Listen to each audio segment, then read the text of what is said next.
আসসালামু আলাইকুম এভরিওয়ান। শুরু করছি আজ ধা গল্প, লেখিকা সাবিলা সাবি, পর্ব সংখ্যা 7। ভেনাসের আকাশ আজ স্বচ্ছ, সূর্যের আলো নীলাভ মেঘের আড়ালে লুকোচুরি খেলছে। ফিওনার পা প্রথমবারের মতো স্পর্শ করলো স্টেলার একাডেমির মসৃণ ধাতব মিশ্রিত পথে। এখানকার মাটি কাচের মতো স্বচ্ছ, নিচে ভেসে থাকা বিশাল সব শক্তি কেন্দ্রে দেখা যায়, যা পুরো ক্যাম্পাসের ভারসাম্য বজায় রাখে। আশপাশের ভবনগুলো যেন কেবল ইঞ্জিনিয়ারিং দক্ষতার নিদর্শন নয়, বরং শিল্পকর্ম নির্মল আকাশের নিচে ভাসমান মধ্যাকর্ষণের শৃঙ্খলা অস্বীকার করে দাঁড়িয়ে আছে। ক্যাম্পাসে ঢোকার মুহূর্তে ফিওনা টের পেল শত শত দৃষ্টি তার দিকে নিবদ্ধ। কেউ ফিসফিস করছে, কেউ মুখের কোণে চাপা হাসে, আবার কেউ বিস্মিত চোখে তাকিয়ে। নতুন শিক্ষার্থী এখানে আসে প্রতি বছর, কিন্তু আজ যেন পরিস্থিতি কিছুটা অন্যরকম। ও কি নতুন প্রাইমারি ডিভিশনের ছাত্রী? কোন রাজ্য থেকে এসেছে? ফিসফিসগুলো ফিওনার কানে আসছিল, কিন্তু সে ভান ধরলো এমন যেন কিছুই শুনতে পাচ্ছে না। শ্বাস প্রশ্বাস স্বাভাবিক রাখার চেষ্টা করলো, যদিও তার গলা শুকিয়ে আসছিল। তুমি ঠিক আছো? পাশ থেকে লিয়ারা ধীরে ধীরে বলল। ফিওনা মৃদু মাথা নাড়ল। একাডেমির প্রবেশদ্বার স্বচ্ছ নীলাভ স্ফটিকের তৈরি, যার ভেতর দিয়ে প্রবেশ করতেই চারপাশের বাতাসে অদ্ভুত এক ভারী অথচ আরামদায়ক অনুভূতি ভেসে এলো। বিশাল গ্র্যাভিটেশনাল প্ল্যাটফর্ম, এর মধ্যে শিক্ষার্থীরা সহজে এক ভবন থেকে অন্য ভবনে চলে যেতে পারে। কাচের মতো স্বচ্ছ কিন্তু কঠিন পদার্থের তৈরি ফ্লোরে মহাকাশের তারার প্রতিচ্ছবি দেখা যায়, যা হাঁটার সময় এক অনন্য অনুভূতি দেয়। এখানে শিক্ষার্থীদের দক্ষতা অনুযায়ী প্রাইম ক্যাডেটস, নতুন শিক্ষার্থীরা এখানে ভর্তি হয়। ইন্টারমিডিয়েট ক্যাডেটস, যারা কিছু বছর পড়েছে কিন্তু এখনো বিশেষ প্রশিক্ষণে যায়নি। অ্যাডভান্স ক্যাডেটস, যারা গবেষণা ও জটিল বিষয়গুলোতে পারদর্শী হতে শুরু করেছে। এলিট স্টেলার গার্ডস, যারা শিক্ষার শেষ ধাপে এসে বাস্তব প্রশিক্ষণ ও মিশনে অংশ নিচ্ছে। এটি একাডেমির সর্বোচ্চ স্তর। এখানে শিক্ষার্থীরা শুধু পড়াশোনাই করে না, বরং বিভিন্ন মহাকাশের গবেষণা, যুদ্ধ কৌশল ও স্টেলার টেকনোলজিতে প্রশিক্ষিত হয়। অন্যদিকে ফিওনা প্রাইম ক্যাডেটস এ নতুন ভর্তি হয়েছে। এখানে তাকে মূলত স্টেলার ফিজিক্স, কসমিক্স, ইতিহাস আর বেসিক মহাকাশ প্রযুক্তি শেখানো হবে। এই ক্যাম্পাসে পৃথিবী থেকে ফিওনা একমাত্র সদস্য। হঠাৎ পুরো ক্যাম্পাসে মৃদু শঙ্কা শোনা গেল।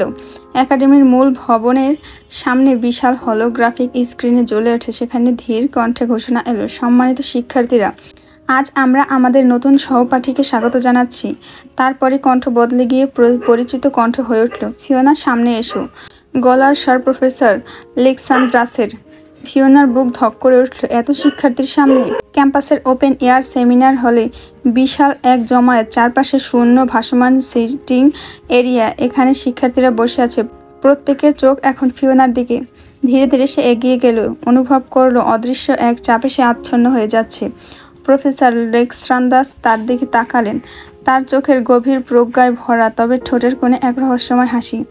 এই শিক্ষার্থী আমাদের প্রাইম ডিভিশনের নতুন সদস্য। সবাই নীরব, শুধু কিছু ফিসফিস শোনা যাচ্ছে। সে কোন রাজ্যের? আগে তো কখনো নাম শুনিনি। তার শক্তি কি?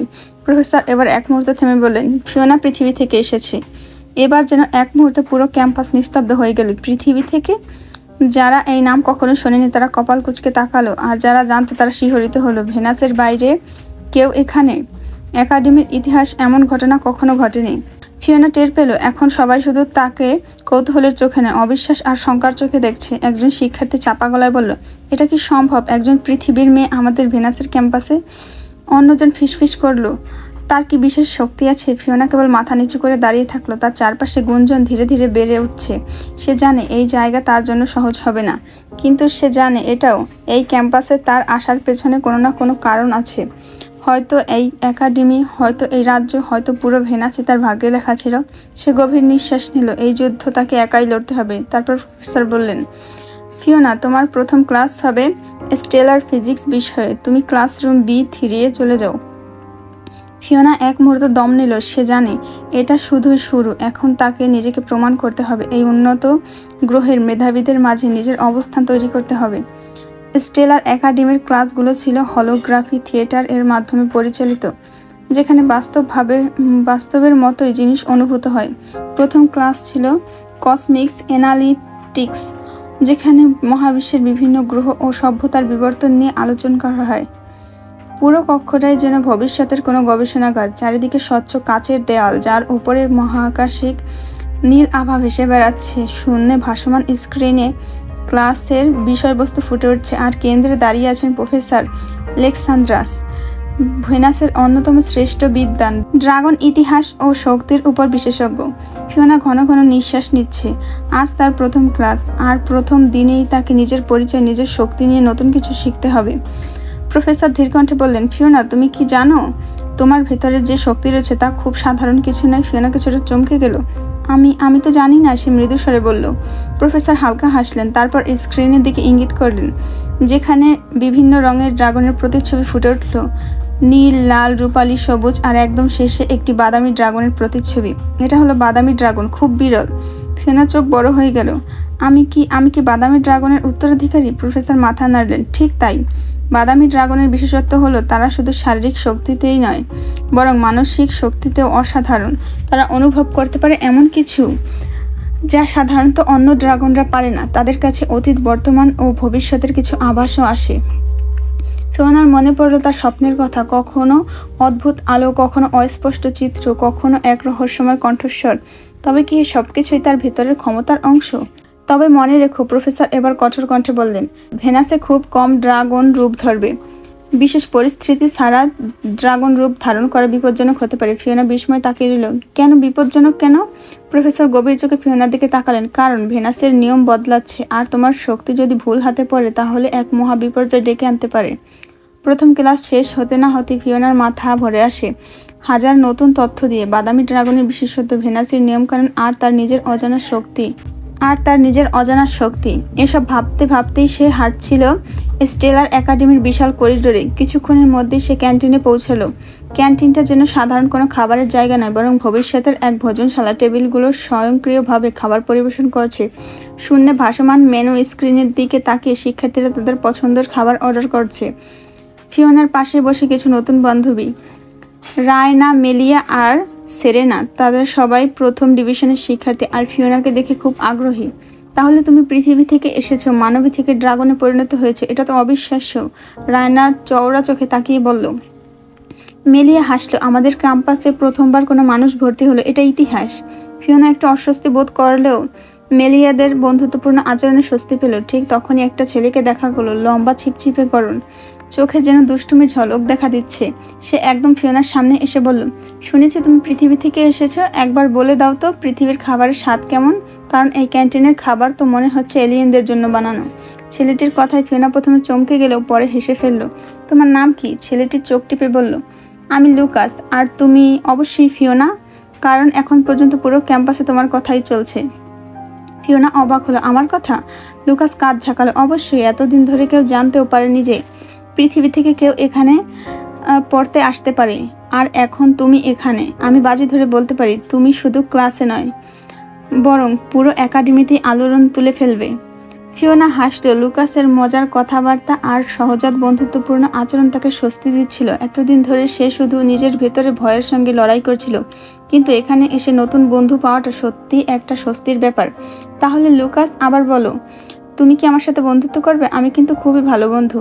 ফিওনা চোখ সরু করে তাকালো। তুমি কি সবসময় এত বেশি কথা বলো? লুকাস হাসলে। এটাই আমার বিশেষত্ব। ফিওনা হাসতে হাসতে মাথা নাড়ল। ঠিক আছে Lucas, we are friends now. Lucas উচ্ছ্বাসিত মুখে বলল, তাহলে বন্ধুত্বের প্রথম নিয়ম ক্যান্টিনের সব থেকে ভালো খাবার খুঁজে বের করা। চলো শুরু করা যাক। ফিওনা বুঝতে পারলো লুকাসের বন্ধুত্ব মানেই একগাদা হাসি, মজা আর রহস্যময় সব কাণ্ড কারখানা হবে।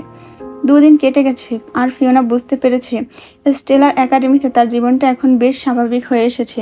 নতুন পরিবেশ, নতুন বন্ধুরা, সবকিছুতেই সে নিজেকে ধীরে ধীরে মানিয়ে নিচ্ছে। তবে সবচেয়ে বেশি স্বস্তি দিচ্ছে লুকাস। ওর হাসি খুশি, ঠাট্টা আর দারুণ বন্ধুত্বপূর্ণ আচরণে ফিওনার যেন একাকিত্ব উধাও হয়ে গিয়েছে। লুকাসের সঙ্গে প্রতিদিন ক্লাস করা, ক্যান্টিনে খাওয়া, লাইব্রেরিতে পড়াশোনা, এসব জন্য রুটিন হয়ে গিয়েছে ফিওনার জন্য। কিন্তু আজকের দিনটা একটু অন্যরকম। ক্যান্টিনে ঢুকিয়ে ফিওনা টের পেল কেউ একজন তাকে দেখছে। অস্বস্তি বোধ করলো। চারপাশে তাকিয়ে দেখলো কোণের এক টেবিলে বসে থাকা এক দীর্ঘদেহী ছেলে তার দিকে তাকিয়ে আছে। চোখ জোড়া আকাশি রঙের, মুখে এক অদ্ভুত নির্লিপ্ত ভাব। ফিওনার মনের মধ্যে অদ্ভুত ঝলক দিয়ে উঠল। সে এই ছেলেটাকে আগেও কোথাও দেখেছে। কোথায় দেখেছে? ফ্লোরাস রাজ্যের দরবারে। ফিওনার ভুরু কুঁচকে গেল। সে এই ছেলেটাকে ড্রাকনিসের ছোট ছেলে হিসেবে দেখেছে, প্রিন্স জ্যাসপারের ছোট ভাই। কিন্তু সে এখানে কি করছে? ছেলেটি ধীর পায়ে এগিয়ে এলো।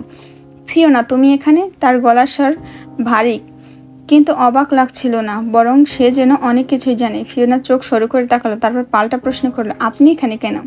ছেলেটা একটু হাসলো। আমি এখানে পড়ি, অ্যাডভান্সড লেভেলের, আপাতত ফাইনাল ইয়ারে আছি, এলিট স্টেলার গার্ডসদের সদস্য। ফিওনার বিস্ময়ে চোখ বড় বড় করলো। তাহলে তো আপনার পড়ালেখার শেষ পর্যায়ে। এথিরিয়ান মাথা নাড়ল। হ্যাঁ, কিন্তু তুমি? ফিওনা সোজা হয়ে দাঁড়ালো। আমি প্রাইমারি ডিভিশনে। এথিরিয়ানের চোখে এক মুহূর্তের জন্য বিস্ময় খেলে গেল। তারপর সে মুখে এক রহস্যময় হাসি এনে বলল, বেশ, তাহলে তুমি আর আমি এখন থেকে একই একাডেমিতে। তবে আমি তোমার সিনিয়র। ফিওনা ভুরু কুচকে তাকিয়ে বলল, এত বড় ছেলে হয়ে এখনো পড়াশোনা শেষ হয়নি? এথিরিয়ান হেসে পাশের চেয়ার টেনে বসলো।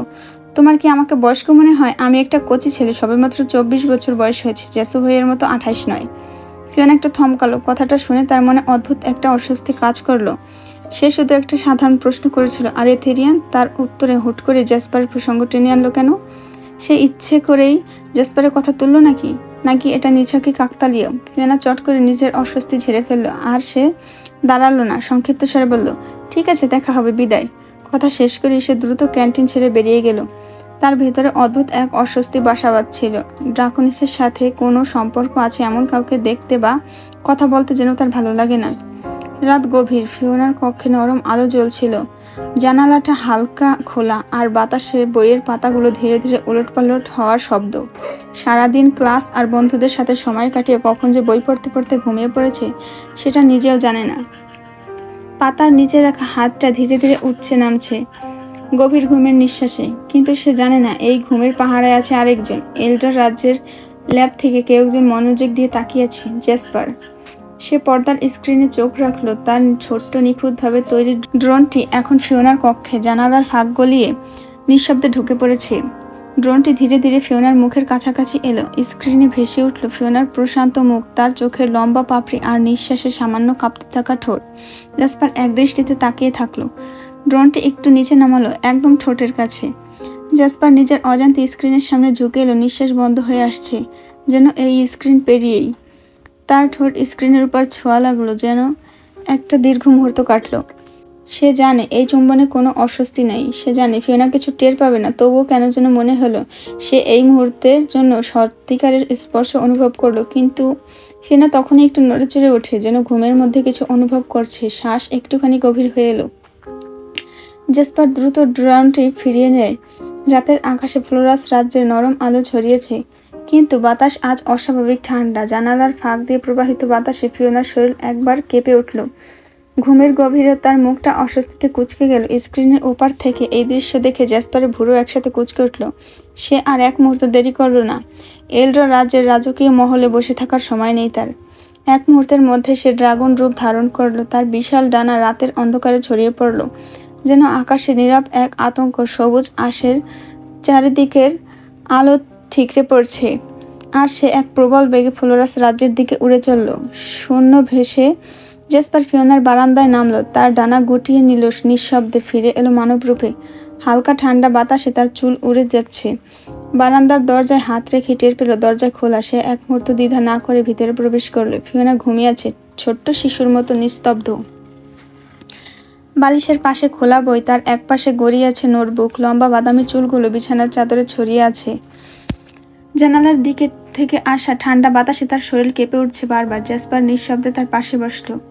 একদম ধীর হাতে রাজকীয় কম্বলটা তুলে নিল, তারপর সাবধানে ফিওনার গায়ে জড়িয়ে দিল, যেন সে একটু অস্বস্তি না পায়, যেন তার ঘুমটা ব্যাঘাত না ঘটে। ফিওনার চোখের পাতাগুলো এক মুহূর্তের জন্য কেঁপে উঠল, যেন কোনো স্বপ্নের ভেতরে সে কিছু অনুভব করছে। কিন্তু জ্যাসপার জানে মানুষ চিরকাল স্বপ্নের ভেতরে কিছু স্মৃতি ধরে রাখে। জ্যাসপার স্থির হয়ে বসে আছে ফিওনার পাশে, এক দৃষ্টিতে তাকিয়ে। কত মাস পেরিয়ে গেছে, অথচ আজ এই প্রথমবার আবারও সে ফিওনাকে এভাবে দেখছে, নিঃশব্দ, নিশ্চুপ, কোমলীয়, গভীর ঘুমে আচ্ছন্ন।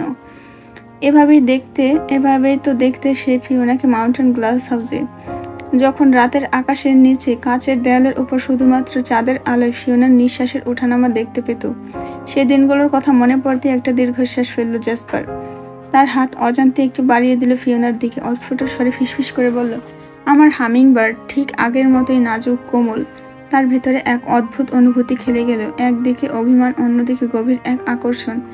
ইচ্ছে করছে কপালে আলতো করে একটা চুম্বন দিতে, কিন্তু পারছে না।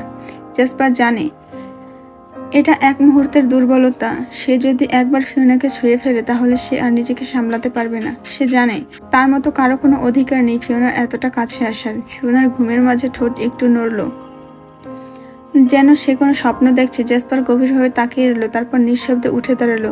সে এখনো বন্দী তার নিজের নির্মম বাস্তবতার মধ্যে। একবারও পেছনে না তাকিয়ে জেসপার আবার অন্ধকার রাতের আকাশে মিলিয়ে গেল। ফ্লোরাস রাজ্যের বাতাসে তার সবুজ আশের ঝলক এক মুহূর্তের জন্য খেলে গেল, তারপর সব নিঃশব্দ হয়ে গেল। সকাল থেকে সবকিছু ঠিকঠাকই চলছিল। ফিওনা যথারীতি ভার্সিটিতে এসেছে, ক্লাস করেছে। স্টেলার একাডেমির সুবিশাল আধুনিক ক্লাসরুমের কাচের জানালা দিয়ে বাইরে তাকিয়ে সে হঠাৎ কিছু একটা দেখতে পেল। একটা ড্রোন। ফিওনার ভুরু কুঁচকে গেল। এই ড্রোনটা কোথায় যেন দেখেছিলাম। তার মনে হালকা সন্দেহ জাগলো, কিন্তু সেই মুহূর্তে ড্রোনটা জানালার পাশ দিয়ে উড়ে গেল। কেন যেন মনে হলো এটা সে আগেও দেখেছে। সেদিন রাতে ফ্লোরাস রাজ্যে জানালার বাইরে দেখেছিল। ফিওনা গভীর চিন্তায় মগ্ন হয়ে গেল। তারপর হঠাৎ লুকাসের ডাক এলো, ফিওনা এইদিকে মন দাও, আজকের লেকচারটা খুব গুরুত্বপূর্ণ। ফিওনা চমকে উঠল, ড্রোনের কথা মুহূর্তে ভুলে গেল। কিন্তু সে বুঝতে পারেনি এই ছোট্ট মনোযোগের বিঘ্নতায় কি যেন এড়িয়েছে তার দৃষ্টি থেকে। ক্লাসরুমের এক কোণে জানালা ধরে একটানা স্থির হয়ে দাঁড়িয়ে থাকা ড্রোনটির ভেতরে তাকে কেউ পর্যবেক্ষণ করছিল। ফিওনা বন্ধুদের সাথে আড্ডা দিতে দিতে ক্যান্টিনে চলে গেল। চারপাশের পরিবেশ আজ বেশ স্বাভাবিক মনে হচ্ছিল। সকলে হাসছে, গল্প করছে, খাবার নিচ্ছে, সবকিছু যেন একদম রুটিন মাফিক চলছে। কিন্তু হঠাৎ করেই ক্যাম্পাস জুড়ে একটা অদ্ভুত উন্মাদনা শুরু হলো। সারা ইউনিভার্সিটিতে গুঞ্জন ছড়িয়ে পড়ল, প্রিন্স অরিজিন এসেছে। এক মুহূর্তের মধ্যে পুরো ক্যাম্পাসে এক ধরনের আলোড়ন বয়ে গেল। শিক্ষার্থীরা ক্যান্টিন ছেড়ে দৌড়ে বাইরে যেতে লাগলো, করিডোরের ভিড় জমাতে লাগলো। অনেকে জানালার পাশে গিয়ে দাঁড়ালো, কেউ বা রিসেপশনের দিকে ছুটে গেল। ফিওনা থমকে গেল। Prince origin? তার মনে হয় এই নামটা সে আগেও শুনছে, কিন্তু মনে পড়ছে না। এই অরিজিন কে?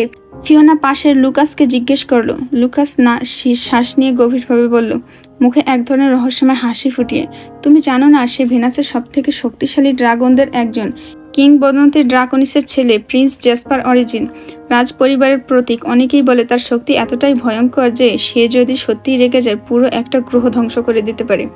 ফিওনার কপালে ভাঁজ পড়ল। প্রিন্স জেসপার স্টেলার একাডেমিতে কেন এসেছে? তারপর এক মুহূর্তে একটা চিন্তা তার মনে বিদ্যুতের মতো খেলে গেল। উনি এখানে কেন আসলেন?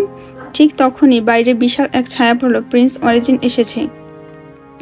ফিওনার শ্বাস দ্রুত হয়ে উঠল। তার হৃদস্পন্দন এতটাই জোরে ধুকপুক করছে যেন মুহূর্তের জন্য পুরো বিশ্ব থমকে গিয়েছে। সে পালাতে চেয়েছিল, কিন্তু নিয়তির নিষ্ঠুর পরিহাসে এক টানে সে আটকে গেল কঠিন প্রাচীর আর শক্তিশালী শরীরের মাঝে। গভীর তীব্র শ্বাস ফেলে জেসপার তার মুখের এতটাই কাছে চলে এলো যে ফিওনার ত্বকে তার নিঃশ্বাসের উষ্ণতা ছুঁয়ে যাচ্ছিল। এক হাত দেয়ালে ঠেসে অন্য হাত ফিওনার কবজি ধরে রেখেছে, যেন সে নিশ্চিত করতে চায় যে এইবার তাকে ফিওনার আর এড়িয়ে যেতে পারবে না। ফিওনার বুক ধড়ফড় করছে। সে জানে এখান থেকে তাকে পালাতে হবে, কিন্তু সামনে দাঁড়িয়ে আছে সে জেসপার। ফিওনা অনুভব করলো তার শরীর জমে যাচ্ছে। চারপাশের সব শব্দ যেন হারিয়ে গিয়েছে। ক্যান্টিনের কোলাহল, শিক্ষার্থীদের গুঞ্জন সব কেমন ধোঁয়াশার মতো দূরে সরে গেছে। শুধু টের পাচ্ছে বুকের খুব কাছে উষ্ণ এক নিঃশ্বাস। জেসপার ওকে দেয়ালের সঙ্গে চেপে ধরেছে, শক্ত হাতে ফিওনার পথ আটকে রেখেছে। তার একটা হাত ফিওনার মাথার পাশে ঠেস দিয়ে ধরা আছে, আর অন্য হাত দিয়ে আলতো করে ফিওনার কবজি বাঁধার মতো ধরা। ফিওনা চোখ বন্ধ করে ফেলল, যেন মনে হচ্ছে আরেকবার ওই চোখের দিকে তাকালে অজ্ঞান হয়ে যাবে। কিন্তু এবার জেসপার সতর্ক। সে সানগ্লাস পরে এসেছে। তবে ফিওনা জানে ওই অন্ধকার কাচের আড়ালে যে চোখ দুটো আছে সেগুলো হয়তো নির্মম, হয়তো আগুনের মতো জ্বলছে, কিংবা হয়তো একেবারে শীতল। জেসপার মুখে এক চিলতে হাসি ফুটিয়ে খুব ধীর স্বরে বলল, আমায় দেখে পালাচ্ছ কেন হামিংবার্ড? ফিওনার গলা শুকিয়ে গেল। সে একটা শব্দ বের করতে পারল না। জেসপার আরো ঝুঁকে এলো, এতটাই কাছে যে তার কেশের সুবাস স্পষ্ট অনুভব করা যায়। আমার চোখে তাকাতে ভয় পাচ্ছ? ফিওনার শক্ত করে ঠোঁট কামড়ে ধরল। কিন্তু ঠিক তখনই জেসপার তার কানের কাছে মুখ নিয়ে গিয়ে গা ছমছম করা ফিস ফিস স্বরে বলল, তবে আজকে সানগ্লাস আছে, তাকাতে পারো হামিংবার্ড। তুমি এই ছেলের সাথে কেন? জেসপারের গলা যেন ভেঙে পড়ছে, তার কণ্ঠে একটি জোরালো আবেগ যার আজ ফিওনার মনে পৌঁছায়। ফিওনা বিস্ময়ে তার দিকে তাকায়। তাতে আপনার কি? আপনি আমার কি হন? সে চ্যালেঞ্জিং গলায় প্রশ্ন করল। জেসপার কিছুক্ষণ চুপ থাকে, যেন তার অন্তরের ক্রোধ ও উদ্বেগের মাঝে ডুবে যাচ্ছে। এরপর গভীর গলায় বলল, আমি তোমার জীবন থেকে হারানো রাত্রির তারা হামিংবার্ড। আমি তোমার হৃদয়ে বসবাস করি, এক অন্ধকারের প্রহরী। তুমি যখন অন্য কারোর সাথে হাসো তখন আমি অনুভব করি সেই হাসির প্রতিধ্বনি আমার হৃদয়ে প্রতিধ্বনিত হচ্ছে। তুমি জানো না, এই জগতের প্রতিটি জিনিস আমাকে তোমার দিকে টেনে আনে। ফিওনা হতবাক হয়ে যায়, তার মনে ঝড়ের মতো এক অনুভূতি বয়ে যায়।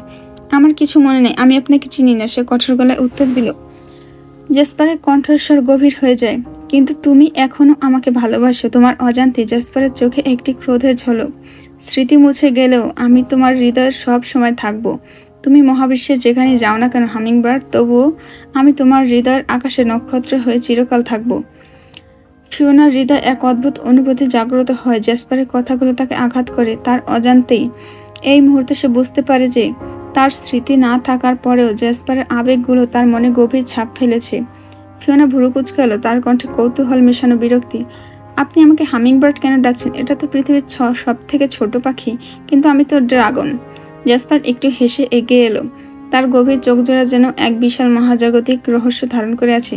হামিংবার্ড ছোট্ট, কিন্তু এর রঙিন পলক, এর কোমলতা আর এর দুরন্তপনা একে অন্যদের থেকে আলাদা করে। এটা দেখতে নাজুক, কিন্তু এর ভেতরে অদম্য এক শক্তি আছে। তার কণ্ঠস্বর এক মুহূর্তের জন্য থেমে গেল, তারপর গভীরভাবে ফিওনার চোখে চোখ রেখে বলল, এই পাখিটা ছোট্ট হলেও অনেক দূর যেতে পারে। তার সীমা শুধু আকাশের মধ্যে সীমাবদ্ধ নয়। যেমন তুমিও একদিন পৃথিবী থেকে আমার জন্য এসেছিলে, আমার খোঁজে স্পেসশিপে করে এই দূর ভেনাসে চলে এসেছিলে। ফিওনা স্তব্ধ হয়ে গেল, তার বুকের ভেতর কেমন একটা চাপা অনুভূতি কাজ করছিল। জেসপার একটু ঝুঁকে তার কানের কাছে ফিসফিস করে বলল, তুমি আমার হামিংবার্ড, পৃথিবীর সেই ছোট্ট পাখির মতো নাজুক কোমল, কিন্তু তোমার ভেতরে এক অদ্ভুত শক্তি আছে, এক দুর্দমনীয় স্পৃহা। তুমি যতই দূরে যাও, যতই পালাতে চাও, আমার মহাবিশ্বের মধ্যাকর্ষণ তোমাকে টেনে আনবে হামিংবার্ড। তার চোখ সরিয়ে নিল, কিন্তু তার হৃদয় স্পন্দন যেন সত্যি সেই হামিংবার্ডের মতো দ্রুত হয়ে উঠল।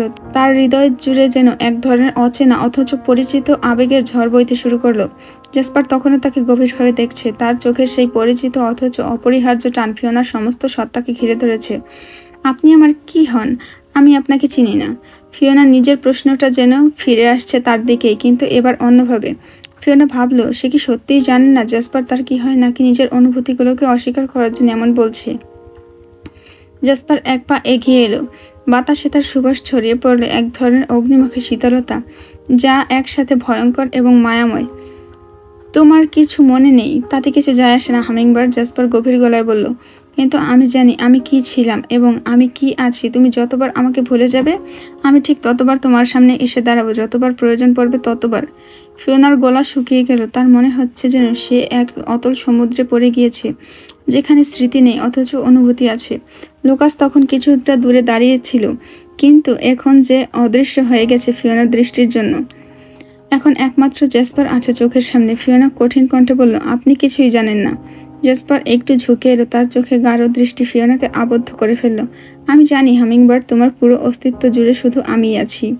ফিওনার হৃৎপিণ্ড তখন অস্বীকার করছে, কিন্তু তার ভেতরের কোণে এক অংশ সে যেন জেসপার মিথ্যা বলছে না। ফিওনা তখন বলল, আমাকে যেতে দিন, ক্যাম্পাসের কেউ দেখে ফেলবে। জেসপার নির্বিকার ভঙ্গিতে বলল, দেখুক, তাতে আমার কিছু যায় আসে না। ফিওনা বিরক্ত হয়ে বলল, আপনি এসেছেন আর পুরো ভার্সিটি গুঞ্জন শুরু করে দিয়েছে। যদি কেউ এভাবে দেখে ফেলে তাহলে কি করবে?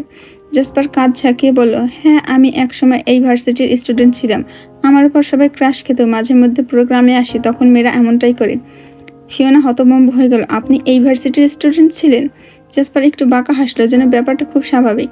হ্যাঁ, আমি এই ভার্সিটির স্টুডেন্ট ছিলাম। আমার উপর সবাই ক্রাশ খেত, এখনো খায়। মাঝে মধ্যে প্রোগ্রামে আসলে মেয়েরা এভাবেই প্রতিক্রিয়া দেখায়। তার কথার ভঙ্গিতে এমন একটা আত্মবিশ্বাস ছিল যা ফিওনাকে এক ধরনের রাগ আর বিরক্তির মিশ্র অনুভূতি এনে দিল। ফিওনা এক ঝলক তাকালো জেসপারের ঠোঁটের দিকে। আসলেই অদ্ভুত, সবার থেকে আলাদা। ঠোঁট জোড়া যেন রক্তিম বেগুনি ছায়ায় মোড়ানো। অজান্তেই তার মনে এলো, ভাগ্যিস চোখে সানগ্লাস দিয়েছে, যদি ওই চোখ দেখতে পেতাম তাহলে কি হতো। জেসপার এক দৃষ্টিতে ফিওনার প্রতিক্রিয়া লক্ষ্য করছে। ফিওনা দ্রুত চোখ ফিরিয়ে নিল, কিন্তু মনে মনে স্বীকার করলো, এই প্রিন্সটা quite handsome and dashing. Jasper ঠোঁটের কোণে এক প্রকার আত্মবিশ্বাসী হাসি ফুটে উঠল। তুমি কি কিছু ভাবছিলে হামিংবার্ড? ফিওনা দ্রুত বলল, একদমই না। তারপর নিজেকে সামলে নিয়ে একপাশে সরে দাঁড়ালো, কিন্তু মনে হলো জেসপারের চোখ না দেখেও সে তার নজরের ওজন অনুভব করতে পারছে। জেসপারের ঠোঁটে এক ধরনের দুষ্টু হাসি ফুটে উঠল। আজকে একটু বেশি হ্যান্ডসাম দেখাচ্ছে আমাকে হামিংবার্ড। ফিওনা এক মুহূর্তের জন্য স্তব্ধ হয়ে গেল, কি জবাব দেবে খুঁজে পাচ্ছিল না। তার হৃদয় একটু দ্রুত চলতে লাগলো। ফিওনা কঠিন গলায় বলল, আপনি তো অ্যালিসা, আমার বোন, তাকে বিয়ে করছেন তাহলে? জেসপার এক মুহূর্তের জন্য চুপ হয়ে গেল। ফিওনার চোখে গভীরভাবে তাকালো, তারপর ধীরে ধীরে বলল, তুমি একবার বলো হামিংবার্ড, একবার শুধু বলো যে তুমি আমাকে বিয়ে করবে, তাহলে আমি সবার সামনে অ্যালিসার সঙ্গে বিয়ের কথা আমি না করে দেব। ফিওনার হৃদয় মুহূর্তের জন্য কেঁপে উঠল, কিন্তু সে দ্রুত নিজেকে সামলে বলল, আপনি যা খুশি তাই করুন, আমার কিছু যায় আসে না। জ্যাসপার ঠোঁটের কোণে এক রহস্যময় হাসি ফুটে উঠল। তুমি কি সত্যিই তাই মনে করো? কিন্তু সে নিজেকে সামলে নিল, দ্রুত পিছনে ঘুরে বলল, আমার কাছে আসবেন না প্লিজ। তারপর আর এক মুহূর্ত দাঁড়ালো না, সেখান থেকে প্রস্থান করলো, যেন পালিয়ে বাঁচল। পেছনে দাঁড়িয়ে থাকা জ্যাসপার তার প্রতিটি পদক্ষেপ লক্ষ্য করলো। ঠোঁটের কোণে সেই দুষ্ট হাসিটা আরো গভীর হলো। তুমি যতই পালো হামিংবার্ড, আমি ঠিক তোমার কাছে চলে আসবো, নিজের মনে বলল সে। জ্যাসপার দৃঢ় পায়ে স্টেলার একাডেমির প্রিন্সিপালের চেম্বারে প্রবেশ করলো। কাচের জানালা দিয়ে দূরের গ্রহরাজি স্পষ্ট দেখাচ্ছিল, আর সামনে বসেছিলেন গম্ভীর মুখে প্রিন্সিপাল, যিনি এক নজরে জ্যাসপারকে দেখে গম্ভীর কণ্ঠে বললেন, আপনার এখানে আসার কারণ প্রিন্স? জ্যাসপার নির্লিপ্ত ভঙ্গিতে চেয়ারে বসলো। তার চোখে ছিল এক ধরনের জেদ, যা ভেনাসের কোনো যুক্তিতেই দমিয়ে রাখা সম্ভব না। অ্যালিসন ফিওনা, সে শান্ত অথচ দৃঢ় কণ্ঠে বলল, ওকে আলাদাভাবে সবার চেয়ে ভালোভাবে প্রশিক্ষণ দেবেন। ও আমার গার্লফ্রেন্ড, ও যেন কোনো কিছুতেই কোনো প্রকার অসুবিধা না হয়। প্রিন্সিপাল ভুরু কুঁচকে তাকালেন, যেন তার সামনে বসে থাকা এলড্রা রাজ্যের প্রিন্স, যার সমস্ত ভেনাসের প্রিন্স, তার মনুষ্যত্ব বোঝার চেষ্টা করছেন। কিন্তু জ্যাসপার তার কোনো ব্যাখ্যার অপেক্ষা না করে উঠে দাঁড়ালো। তার কালো কোটের প্রান্ত বাতাসে দুলে উঠল। আমি যা বলছি সেটা মনে রাখবেন। তারপর কোনো প্রকার আনুষ্ঠানিকতার তোয়াক্কা না করে সে বেরিয়ে গেল। প্রসিদ্ধ মার্বেলের করিডোর ধরে হাঁটতে হাঁটতে জ্যাসপারের সামনে এসে দাঁড়ালো এথেরিয়ান। তার চোখে ছিল কৌতূহল, ঠোঁটে ছিল হালকা বিদ্রুপের ছাপ। কি ব্যাপার? এথেরিয়ান নির্লিপ্ত গলায় বলল, একদম রাজকীয় আদেশ দিয়ে বেরিয়ে আসলে মনে হয়। জ্যাসপার থমকে দাঁড়ালো, তারপর এক মুহূর্ত তাকিয়ে ঠোঁট বেঁকিয়ে বলল, তোর ভাবের দিকে একটু নজর রাখবি। এথেরিয়ান চোখ গোল করলো, কিন্তু কিছু বলার আগে জ্যাসপার কটাক্ষপূর্ণ হাসিতে যোগ করলো, ওই লুকাসের সাথে যেন বেশি কথা না বলে। কিন্তু হ্যাঁ, নজর রাখতে বলেছি মানে এই না যে খুব বেশি নজর দিবি। আমার প্রিয়সীর দিকে তোর চোখ বেশি গেলে আমি কিন্তু একটু পছন্দ করব না। তার কথার গম্ভীর্য আর হালকা হুমকির সুর শুনে এথেরিয়ানের মুখে হাসি ফুটে উঠল। সে জানে জ্যাসপার কখনো নিজের জিনিসের উপর দাবি ছাড়তে শেখেনি, আর ফিওনার ক্ষেত্রে সেটা যেন আরো প্রবল। জ্যাসপার কোনো উত্তর না দিয়ে আবার হাঁটা ধরলো। তার লম্বা ছায়া স্টেলার একাডেমির রূপালী করিডোরে মিলিয়ে গেল। এথেরিয়ান এক মুহূর্তে দাঁড়িয়ে হাসলো।